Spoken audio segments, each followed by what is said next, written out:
along the boards. Turner plays it over out of the right side. Busillo kept it in. Oshawa with good forechecking. Busillo and Turner get all tangled up in the corner. Now Craig goes in. Fiorentino takes charge. He fires it over to Muir.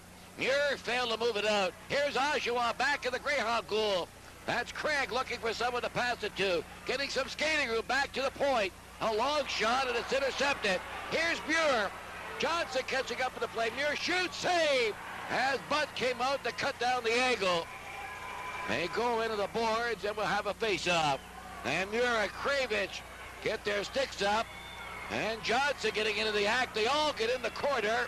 Meanwhile, at this end, there's an injured Oshawa player, and that is Joe Busillo. Well, the linesman got in there quickly. Congo line is formed in the corner to the right of the Oshawa goal. Well, there's a couple of them. They're trying to get in there. And we have number 17, Busillo, who was injured a moment ago. He went in and put the grab on Muir. And they all get into it. No one has really thrown a punch yet. Then we have Fiorentino falling on top of one of the Oshawa players along the boards.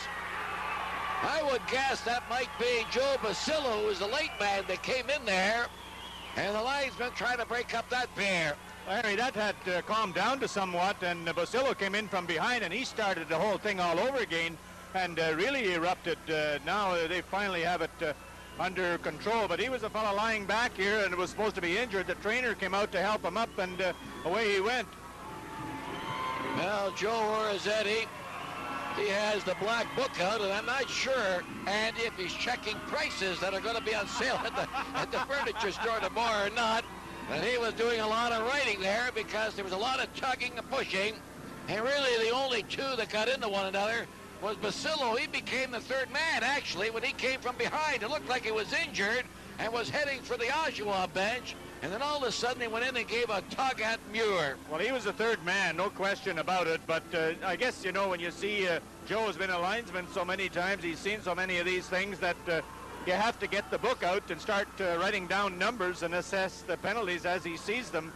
But it's a difficult situation for two linesmen to handle when everybody gets going at it the way they just did there. And it started like an innocent thing, and the way it erupted. But Busillo certainly didn't help matters by coming in from behind and getting into the fray.